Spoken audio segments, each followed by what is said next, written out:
오늘은 내게 복을 주시려거든, 내게 복을 주시려거든 이라는 제목의 세 번째 말씀을 증거하겠습니다. 우리는 지난 2주에 걸쳐서 과연 하나님은 어떤 분이신가, 과연 야베스는 하나님을 어떻게 이해했길래 우리보다 불우하고 험한 삶을 살았던 야베스가 그렇게 하나님을 의지하는 복된 기도를 드릴 수 있었는가, 어떻게 그렇게 담대한 기도를 드릴 수 있었는가 하는 것을 살펴봤습니다. 그래서요, 첫 주 우리 메시지를 한 줄로 요약하면 아마 이렇게 될 겁니다. 하나님은 내게 복 주시기 원하신다. 한번 따라해 볼까요? 시작. 하나님은 내게 복 주시기 원하신다. 여러분, 이것은 우리가 살아가면서 굉장히 중요한 명제입니다. 과연 내가 오늘 하루 일이 잘 될까 안 될까, 내가 오늘 만나는 그 사람이 내게 유익이 될까 해가 될까, 우리는 알지 못하잖아요. 그래서 우리는 우리의 생각의 틀로 세상을 바라보는데, 그 생각의 틀이 과연 세상은 어쩌다가 이렇게 됐어, 어쩌다가 이 모양이 돼버렸어가 아니라 하나님이 계시는데, 그 하나님이 천지를 창조하셨고 그분이 하나님의 형상대로 나를 지으셨고 나에게 복 주시기를 원하신다라고 하는 이것을 알고 살아가는 것, 믿고 살아가는 것은 세상을 대하는 아주 크고 밝은 생각이다라고 했습니다.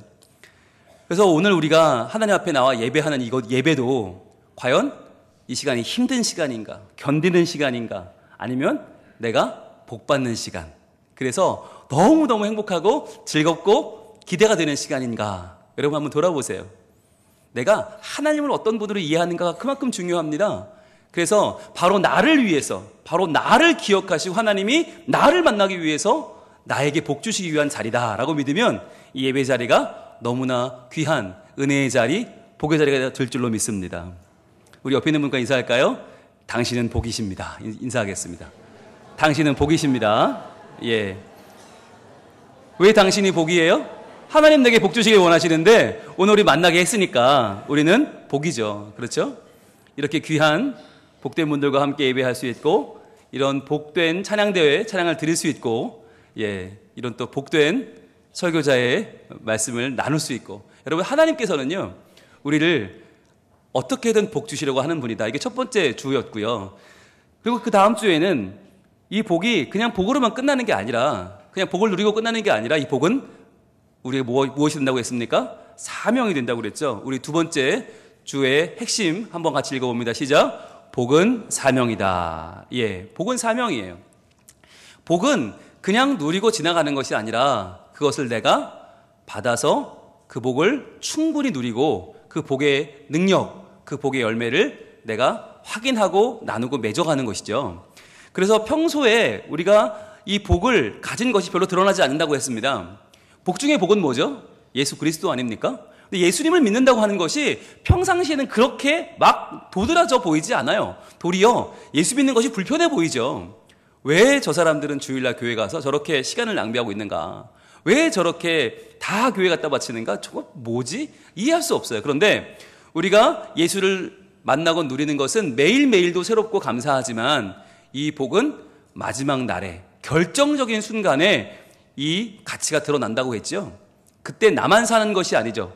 남도 함께 살리는 사명이 된다. 그래서 예수의 이름을 내가 알고 믿고 붙잡는 것은 나만 사는 길이 아니라 그 예수의 이름으로 내 가족을 살리고 이웃을 살리고 일터와 교회를 살리는, 나라와 민족을 살리는 거룩한 사명이라고 하는 것을 지난주에 이야기를 나눴습니다. 그러면서 저희가 영화를 한 편 소개했었는데요. 여러분, 제가 지난주 영화 소개하고 나서 저녁 때 우리 조광 집사님이 카톡을 주셨어요. 목사님, 어머니 모시고 보고 왔습니다. 너무 좋던데요? 라고 바로, 참 실행력이 훌륭한 분이세요. 아마 조광 집사님 말고도 많은 분들이 보셨을 것 같은데, 여러분 아직도 어떤 분들은 제목을 알려주지 않아서 볼 수가 없다, 이런 분들이 계셔요. 그래서 제가 CJ 직원은 아니지만 그래도 궁금해 하시니까 알려드리겠습니다. 보여주시죠. 바로 엑시트라고 하는 영화입니다. 이 엑시트라고 하는 영화가 그냥 막연히 뭐 재미있고 볼만해서 제가 소개하는 게 아니고요. 물론 이 안에는 욕이 한마디도 안 나와요. 그리고 조폭도 안 나오고 형사도 안 나오고 재벌도 안 나오고 또 출석의 비밀 이런 것도 없어요. 예, 막장도 하나도 없어요. 그러니까 참 깨끗하고 정말 누구나 봐도 좋을 영화인데 이 영화 속에는 오늘 우리가 나누고 있는 이 메시지가 들어있기 때문에 제가 소개를 한다고 말씀을 드렸습니다. 여러분, 이 엑시트 속에 나오는 저 용남이라고 하는 주인공은 사실 그다지 눈에 띄는 친구가 아니에요. 저 옆에 있는 의주라고 하는 저 학교 후배도 마찬가지고요. 평상시에는 누나한테 구박당하고 천덕꾸러기고 밥만 축내는 회사도 못 들어가는 진짜 실패한 자, 루저거든요. 그런데 저 용남이가 평상시에 자기가 가지고 있던 하나의 재능을 끝까지 잘 간직했다가 그 재능이 마지막 저 위기 때에 온 가족을 살려내고 구박하던 누나도 목숨을 구하게 되고 결국 모두에게 희망을 주게 된다라는 메시지거든요. 그래서 우리가 진짜 평상시에는 그렇게 눈에 띄지 않는 우리가 가진 복이 위기의 때 결정적인 순간에 많은 사람을 살려낸다라고 하는 메시지를 담고 있어 제가 소개를 했잖아요. 이 영화의 아주 결정적인 장면인데 제가 지난주에 이걸 했는데 아무도 모르시더라고요. 그래서 오늘은 몇 분이나 반응이 나오나 보겠습니다. 따따따 따따따 예, 몇 분 안 보셨네요. 예, 지금 이 영화 지금 500만이 넘었거든요. 곧 1000만 될 겁니다. 여러분 다음 주까지 안 보시면 나만 안 본 사람 됩니다. 그러니까 여러분 이번 주 안에 시간을 내셔서 극장을 찾아가시면 아마 즐겁고 시원하고 긴장감 넘치면서 또 성경의 메시지도 다시 한번 우리가 깨달을 수 있는 시간이 될 줄로 믿습니다. 여러분, 하나님은요 우리에게 주신 이 예수님이라는 복을 언젠가는 그 뚜껑을 여실 거예요. 언젠가는 그 예수님의 복이 얼마나 큰 것인지를 알게 하실 거예요. 근데 그날에 나 하나만 알면 너무 억울하잖아요. 그 예수님을 믿어서 우리가 구원을 얻고 하나님 나라를 누리고 영생의 복을 누리는 이 귀한 아름다운 열매와 효과가 저는 더 많은 분들에게 선한 영향력으로 미치기를 소망합니다.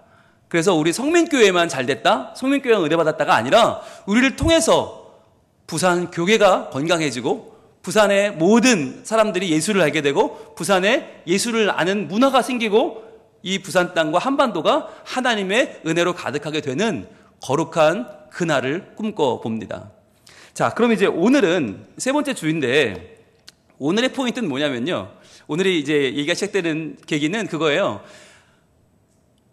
하나님이 내게 복 주시려고 하는 것도 좋고 그 복이 사명인 것도 좋은데 근데 중요한 건 그 복이 내게 잘 임하지 않는 것 같다라고 하는 거죠.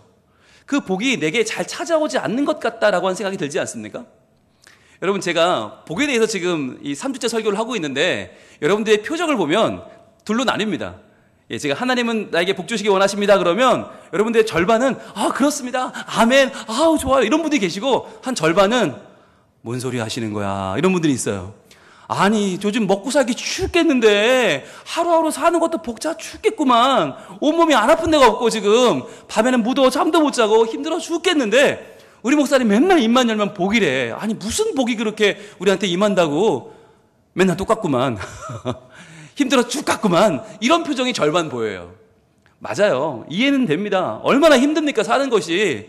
사는 게 전쟁이고 사는 게 하루하루가 험난한 산을 넘으면 또 산이고 산 넘으면 또 산인데 여러분 복 주신다 그러면 아유 말이 좋죠. 에이 뭐 그럼 좋겠지만 어디 나한테 그런 날이 오겠어요? 이런 표정이 많다는 거예요. 왜 그럴까라고 하는 것입니다. 왜 그럴까?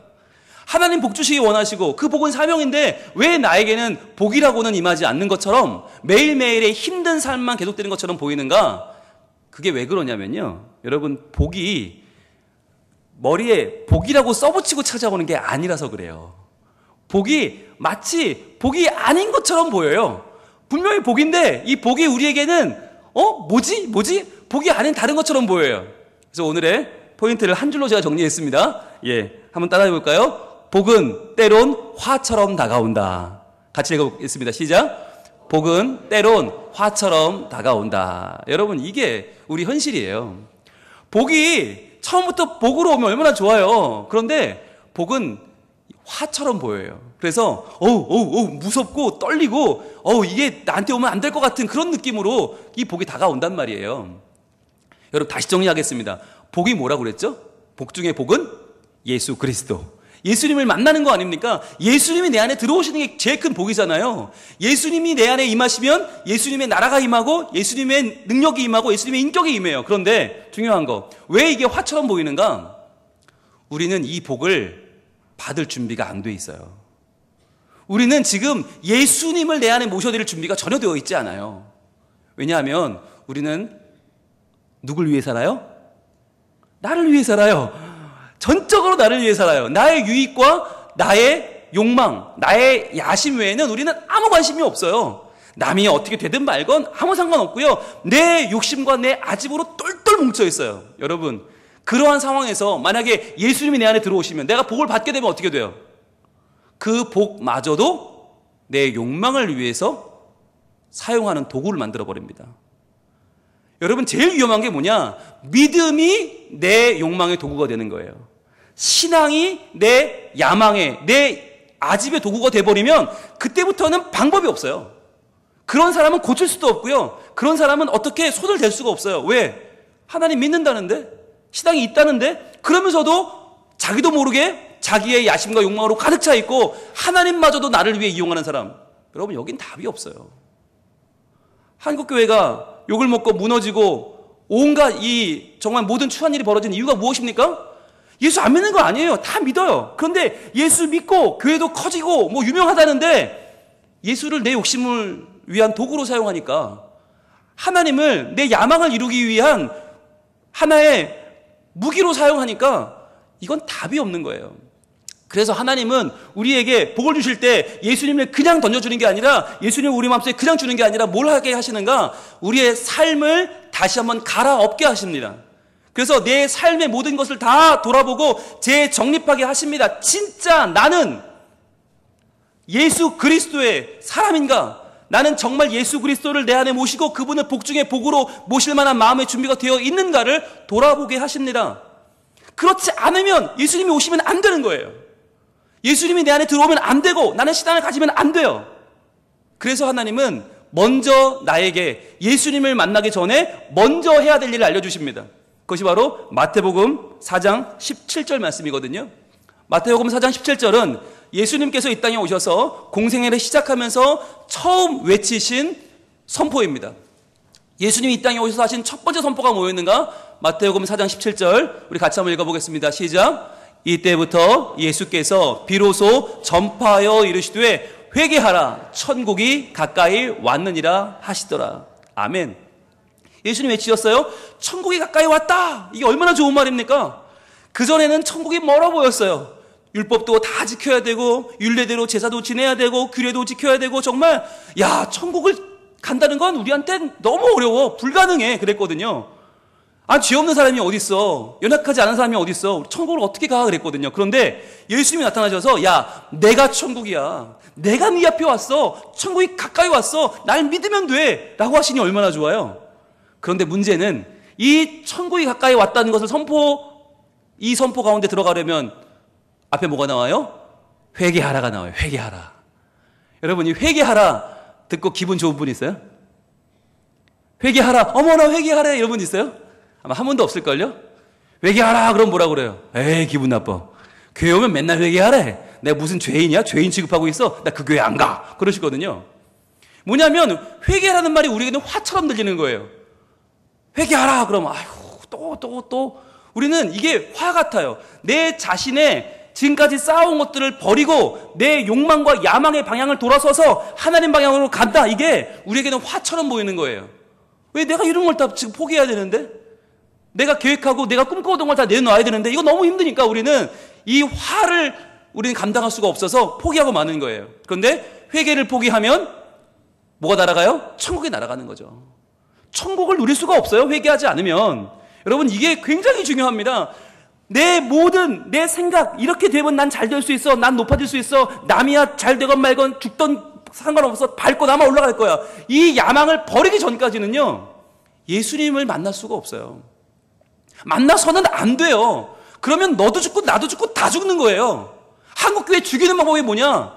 내가 회개하지 않고 예수님을 만나는 거예요. 그래서 예수님은 우리에게 회개하라 회개하라 하시는 거예요. 여러분 솔직히 저에게 찾아오시는 상담하는 성도들을 만날 때마다 제가 답답해 죽어요. 왜냐하면 30분, 1시간씩 본인 얘기를 하시잖아요. 그리고 저에게 이제 목사님 답을 주시죠 라고 똘망똘망 저를 바라봅니다. 그때 제가 여기까지 올라오는 말이 있습니다. 뭘까요? 회개합시다예요. 회개합시다. 왜 이 모양 됐겠어요? 우리 삶이. 복 주시기 원하는 하나님의 삶이 왜 이 모양 됐어요? 성도의 삶이. 내 야망과 내 욕심 때문에 지금 엉뚱한 길 가서 이렇게 된 거 아니에요? 그러면 회개합시다 해야 되는데 제가 그 말 할 수 있을까요? 없을까요? 그 말 하면 다신 저한테 안 올걸요? 아니 담임 목사님께 어렵게 내가 정말 내 자존심 다 뭉개가며 찾아가서 정말 어렵게 부탁했는데 목사님 나한테 회개하래. 그러면은 첫 마디가 뭘까요? 아우 재수없어. 나 다시 목사님한테 안 갈 거야. 그럼 아무도 안 올걸요? 그래서 제가 그 말을 못해요. 여기까지 올라오는데. 그리고 다른 말을 하죠. 여러분 저는 답답해 죽어요. 하나님은 얼마나 더 답답하실까요? 여러분 회개하지 않으면, 내가 새로워지지 않으면, 내 헛된 것들을 내려놓지 않으면 하나님 뜻을 발견할 수가 없는데, 우린 그것 하나도 안 버리면서 그건 다 돼야 돼. 내 맘대로 돼야 돼. 내 뜻대로 돼야 돼. 하나도 안 버려. 소위 내 자식까지 내 맘대로 돼야 돼. 내 자식의 자식까지 내 맘대로 돼야 돼. 이걸 하나도 안 버리면서 우리는 하나님 앞에 복만 달라고 구하고 있으니 안 되죠. 받을 수가 없죠. 여러분 한번 돌이켜보세요. 내가 인격적으로 예수님을 만난 게 언젠가 한번 생각해보세요. 많은 분들이 청소년기에 수련회 가서 저녁 집회 시간에 예수님을 만났습니다. 인격적으로 저도 그렇고. 그러면 어떻게 그때는 뭐가 있어서 예수님을 만났을까요? 어떻게 예수님이라는 복이 우리 안에 들어오실 수 있었을까요? 뭐 그때 분위기가 좋았습니까? 아니면 그때 뭐 강사가 훌륭했습니까? 찬양이 좋았나요? 아니요. 그날 밤에 우리가 예수님을 만날 수 있었던 그 복이 임한 이유는 하나예요. 회개했기 때문이에요. 그 밤에 우리는 평소에 안 하는 걸 했어요. 바로 회개라고 하는, 하나님 제가 죄덩어리입니다. 저를 용서해 주세요. 제가 하나님 없이 이렇게 욕심대로 살았습니다. 그걸 다 회개하고 속에 있는 거 다 개워낸 뒤에 정결해진 우리 마음에 임한 것이 하나님의 은혜였어요. 그런데 그 이후로 우리는 하나님의 은혜를 잘 경험하지 못해요. 그 이후로는 예수님을 잘 만나지 못해요. 왜요? 회개하지 않으니까. 그럼 뭐가 달라진 겁니까? 예수님이 달라졌습니까? 하나님이 달라졌습니까? 아니요. 내가 달라진 거예요. 나는 청소년 때는 버릴 게 별로 없었어요. 왜? 이룬 게 별로 없으니까, 해놓은 게 별로 없으니까 그거 다 부인하고 나를 부인하고 하나님만 따르겠습니다. 이게 쉬웠어요. 그러니까 그때는 회개가 됐는데, 지금은요, 어른이 되고 누리고 사는, 가지고 내가 얻고 이룬 게 많다 보니까 이걸 다 내가 부인하고 예수님을 쫓기에는 내가 너무 많이 갖고 있는 거예요. 내가 너무 많이 이뤘고 내가 너무 많이 야망이 너무 많아서 이거를 내려놓을 수가 없어. 그러니까 어떻게 해요? 회개하지 않는 거예요. 회개하지 않으니까 우리에게 이 회개가 화로 보이니까 복이신 예수님을 내 마음속에 모실 기회를 잃어버리고 산다고 하는 것이죠. 여러분 제가 왜 이렇게 오늘 흥분할까요? 저는 여러분을 정말 배려하고 싶은 여러분의 담임 목사입니다. 그래서 여러분의 입장을 배려하고 싶고 변호하고 싶어 저는 이 말씀을 짧게 한 문장 언급하고 지나가려고 그랬어요. 그런데 하나님은 그렇게 두지 않으세요. 왜요? 말씀을 전하려면 똑바로 전해라. 이게 화가 아니라 이게 복인데, 이게 복인데 너부터가, 우리 모두가 그것을 화로 알고 회개하라고 그러면 기분 나빠하고 회개하라고 그러면 이 교회 안 나온다고 그러고 그리고 앉아있으니 내가 너에게 어떻게 복을 주겠냐? 하나님 말씀하시는 거예요. 여러분 이걸 우리가 분명히 알아야 됩니다. 그래서 이것은 화가 아니라 이것은 복이다. 회개하지 않으면, 내가 새로워지지 않으면 정말 하나님 말씀밖에는 따르지 않겠다고 하는, 내가 이 땅에서 가지고 있는, 이 땅에서 주어들은 이 모든 것들은 다 내려놓을 필요가 있어요. 그렇지 않고서는 하나님이라고 하는 복 중의 복을, 예수 그리스도의 능력, 그 복음이라고 하는 복을 누릴 수가 없는 것입니다. 여러분 그런데 우리만 이렇게 이 복과 화를 헷갈리는 게 아닙니다. 진정한 복이신 하나님의 임재를 화로 헷갈린 사람은 또 있습니다. 누구냐? 바로 이사야 선지자입니다. 우리 이사야 6장을 한번 가보겠습니다. 이사야 6장. 이사야 6장은 이사야가 하나님을 만나 그의 소명을 받은 소명장이기도 합니다. 이사야 6장 1절 우리 함께 읽어보겠습니다. 이사야 6장 1절입니다. 구약 975쪽에 있습니다. 6장 1절 시작. 우시야 왕이 죽던 해에 내가 본즉 주께서 높이 들린 보좌에 앉으셨는데 그의 옷자락은 성전에 가득하였고, 이렇게 시작을 합니다. 우시야 왕이 죽던 해라는 건 무슨 말이냐면, 우시야 왕은 유다의 13대 왕인데, 이 우시야 왕은요 진짜 훌륭한 왕이었어요. 나라를 아주 강성하게 만들었어요. 그래서 어느 나라도 그 유다를 함부로 넘볼 수가 없었습니다. 이 당시에 전 세계를 지배한 나라는 아수르였는데, 이 아수르가 모든 나라의 조공을 받았는데 딱 한 나라만 조공을 못 받았어요. 그게 유다였어요. 그만큼 든든한 왕이 있었고 그만큼 훌륭한 왕이었어요. 자, 그런데 이 우시야가 이런 정치력과 군사력으로 이 나라를 든든히 세워놨는데, 말년에 이 우시야가 교만함에 빠져듭니다. 아무도 날 못 건드려. 나는 최고야. 내가 모든 걸 할 수 있어. 그래서 대제사장을 물리치고, 야, 하나님께 제사를 거북게 못해? 내가 더 잘할 수 있어. 그리고는 하나님 앞에 분향하러 들어갔다가 나병에 걸립니다. 그래서 하나님이 그를 치셔서 죽고 말죠. 즉 우시야 왕이 죽던 해라는 것은 군사력으로 안 되고 정치력으로 안 되는 우리 인간의 한계를 드러냈던 해라는 뜻입니다. 교만한 인간은 우리의 인간적인 방법으로는 안 된다라는 것을 하나님이 알려주시고 우리가 깨달았던 바로 그 해에 내가 본즉 주께서 높이 들린 보좌에 앉으셨는데 그의 옷자락은 성전에 가득하였다. 여러분, 주님의 옷자락은 주님의 위엄을 상징합니다. 성전에 하나님의 환상이 나타났는데 그 환상이 옷자락에 쫙 온 이 성전에 가득 찬 거예요. 그러면서 2절엔 이렇게 이야기합니다. 스랍들이 모시고 섰는데 각기 6날개가 있어서 둘로는 얼굴을 가리고 둘로는 발을 가리고 둘로는 날며. 이 스랍들이 누구냐면 스랍의 복수형이 세라핌이거든요. 세라핌은 천사 아닙니까? 천사들, 하나님을 호위하는 천사들이 나타나는데 그들이 6날개로 날면서 무엇을 하는가? 이렇게 외치는 거예요. 3절입니다. 서로 불러 이르되 거룩하다 거룩하다 거룩하다 만군의 여호와여 그의 영광이 온 땅에 충만하도다 하더라. 여러분, 거룩하다는 말도 귀한데 3번은 완전수 아닙니까? 거룩하다 거룩하다 거룩하다, 하나님의 영광을 노래하는 거예요. 그 스랍들이. 그러면서 4절은 이렇게 이어지죠. 이같이 화답하는 자의 소리로 말미암아 문지방에 터가 요동하며 성전의 연기가 충만한지라. 하나님의 영광이 얼마나 가득한지 땅이 요동을 치고요. 그리고 이 연기가 충만하다는 거예요. 연기는 하나님의 임재, 하나님의 영광을 상징하거든요. 즉 구름 기둥 불 기둥으로 그 백성을 인도하셨던 하나님의 그 임재와 영광이 지금 연기로 나타난 거예요. 성전에 가득. 자, 그러면 하나님이 이렇게 자기를 드러내서 보여주시고 환상 가운데 만나주신 것은 여러분 복입니까? 화입니까? 누가 봐도 복이죠. 그런데 이것을 이사야 감당할 수 있어요? 없어요? 감당이 안 되는 거예요. 너무너무 가슴 벅찬 장면에 감당이 안 돼서 도리어 그에게는 이렇게 이 사건이 다가왔습니다. 5절입니다. 우리 5절 같이 읽어봅니다. 시작. 그때에 내가 말하되 화로다 나여 망하게 되었도다. 이렇게 말했다는 거예요. 화로다 나여 망하게 되었도다. 여러분, 이 말이 얼마나 기가 막힌 말인지 공동번역 성경을 보니까 이렇게 번역해놨어요. 큰일 났다. 나는 이제 죽었다. 큰일 났다. 나는 이제 죽었다. 화로다. 나여 망하게 되었도다. 왜요? 나는 입술이 부정한 사람이요. 나는 입술이 부정한 백성 중에 거주하면서 만군의 여호와이신 왕을 배웠음이로다. 나는 입술이 부정한 죄인인데, 나는 정말 하나님 앞에 설 수 없는 죄인인데 하나님을 봤으니 이제 난 죽었다는 거죠. 여러분 보세요.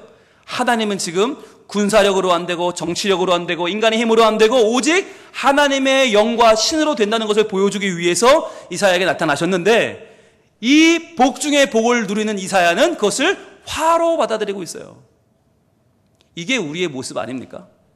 하나님은 내게 복 중에 복으로 임하기 위해서 우리를 예배의 자리로 부르시는데, 우리를 하나님께로서 나아오라고 하시고 하나님은 우리의 삶을 요구하시고 헌신하시는데, 여러분 나의 마음 나의 몸 드릴 수 있습니까?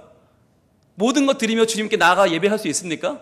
우리에겐 이 시간이 이게 그렇게 막 기쁘고 행복하고 복스럽지가 않고 때로는 부담스럽고, 내가 뭘 더 드려야 되나? 나 참 부담스러운데? 이렇게 우리는 때로는 하나님과의 관계조차도 화로 느낄 때가 있단 말이에요. 왜? 내가 죄인이기 때문에. 이러한 죄인인 나에게 찾아오시는 하나님을 감당할 길이 없어서 우리는 이것이 마치 화인 것처럼 그렇게 생각할 때가 있단 말입니다. 그런데 하나님은 그렇게 연약한 우리, 복조차로 화인 것처럼 느끼는 우리를 내버려 두지 않죠. 6절입니다. 이렇게 하나님 행하십니다. 그때 그 스랍 중에 하나가 부젓가락으로 제단에서 집은 바 핀 숯을 가지고 내게로 날아와서, 자, 이거 환상 가운데 날아온 겁니다. 7절입니다. 그것을 내 입술에 대며 이르되 보라, 이것이 내 입에 닿았으니 내 악이 제하여졌고 내 죄가 사하여졌느니라 하더라. 아멘. 이것이 바로 회개입니다. 회개, 하나님이 나를 어루만지셔서 정결케 하시고 하나님이 깨끗하게 하시고 변화시켜 주시는 것, 이것이 바로 회개지 않습니까? 여러분, 회개는 화가 아닙니다. 이 숯불이 다가올 때 얼마나 두려웠을까요? 와, 그 뜨거운 게 내 입에 닿으면 난 죽을 거야. 그런데 닿는 순간에 도리어 내 죄가 사하여지고 부정한 내 입술이 깨끗해지는 거예요. 그렇게 회개하고 났더니 이제는 무슨 생각이 들어요? 야, 하나님을 만난 것이 내 인생 가운데 큰 복이구나, 놀라운 복이구나 깨닫게 되는 거죠. 그 화가 복이 된 이후에 그와 하나님과의 관계는 이렇게 새로워집니다. 8절입니다. 내가 또 주의 목소리를 들으니, 주님 말씀하는 거예요. 주께서 이르시되 내가 누구를 보내며 누가 우리를 위하여 갈꼬 하시니. 자, 갑자기 이사야를 만나서 그의 입술을 깨끗게 하시고 정결케 하신 하나님께서 혼자 그러시는 거예요. 아, 누가 가야 할 텐데 그 백성한테 누가 말씀 전하러 가지? 누굴 보내지? 그러시는 거예요. 그때 누가 갑니까? 그때에 내가 이르되 내가 여기 있나이다, 나를 보내소서. 내가 여기 있나이다, 나를 보내소서 하였더니 그랬어요. 무엇입니까? 지금까지 나는 하나님이라고 하는 이 위대한 영광을 감당할 능력도 없고 하나님의 일을 할 수 있는 사람도 아니었어요. 그런데 그분이 내게 임하셔서 내게 화인 줄 알았던 하나님이 복으로 내 안에 새롭게 인식된 후에 그분을 만나고 내 입이 숯불로 지져 내가 회개하고 새롭게 되니까 이제부터 나는요, 하나님의 일을 나서서 감당할 만한 하나님의 사명자가 된 것입니다. 여러분, 이사야가 누굽니까? 이사야는요, 입술이 부정한 자였어요. 그 입이 정말 바른 말을 할 줄 모르는 사람, 그 입만 열면 나의 욕심과 나의 아집만을 외치는 사람이었는데 그 사람이 이제는 하나님의 말씀을 증거하는 사람이 되었고요. 무려 성경의 66장에 이사야 말씀을 기록했고요. 그리고 이 이사야 말씀 속에는 구약의 복음서라고 할 만큼 예수님에 대한 예언이 많이 들어있습니다. 그래서 예수님이 시작해서 가장 많이 읽으시고 가장 많이 인용한 말씀이 바로 이사야 말씀입니다. 이사야는 복 중에 복이신 예수님을 만났기 때문입니다. 그리고 그분을 찬양하며 전하는 사람 됐어요. 그래서 이사야는요, 유다에게만 복음을 전한 것이 아니라 유다의 이방 나라들, 에돔, 모압, 암몬, 서쪽으로는 블레셋, 남쪽으로는 애굽, 북쪽으로는 두로와 시돈, 게다가 그 가장 강하던 아수르와 바벨론까지 모든 나라들의 복음을 전하는 하나님의 선지자로 쓰임받게 되었습니다. 여러분, 이 시간에 우리가 하나님이 나를 부르시는 것을 화로 아는 우리들에게 하나님의 은혜가 임하기를 원합니다. 그래서 이것이 화가 아니라 나를 불러주시는 하나님, 나를 써주시는 하나님, 나를 보내시는 그 하나님의 은혜가 정말 나에게 큰 복임을 믿고 내가 예배하는 이 복을 놓치지 말고, 내가 복음 전하는 복을 놓치지 말고, 내가 쓰임받는 복을 놓치지 말고 하나님의 사람으로 하나님이 주시는 복을 마음껏 누리는 하나님의 복덩어리들이 다 될 수 있기를 축복합니다. 이 시간에 우리 찬양할 텐데요, 주님, 내가 여기 있사오니 나를 보내소서. 이사야의 마음으로 우리 찬양하면 좋겠습니다. 하나님, 내 더러운 입술, 더러운 욕망, 더러운 야망, 그러나 하나님 나를 만나주시니 이 예배 가운데 내가 말씀을 만나고 주 예수 그리스도의 은혜를 만나고 이제 나는 씻음받고 이제 내가 회개하고 새로운 사람 되길 원하오니 하나님, 회개하고 나아가는 나에게 하나님 은혜가 임하여 쓰임받는 백성 되게 하시고 우리 가정을 살리고 일터를 살리고 교회를 살리며 나라와 민족을 변화시키는 하나님의 사람으로 나를 사용하여 주시옵소서. 우리 회개하는 마음으로, 기도하는 마음으로 이 찬양 드립니다.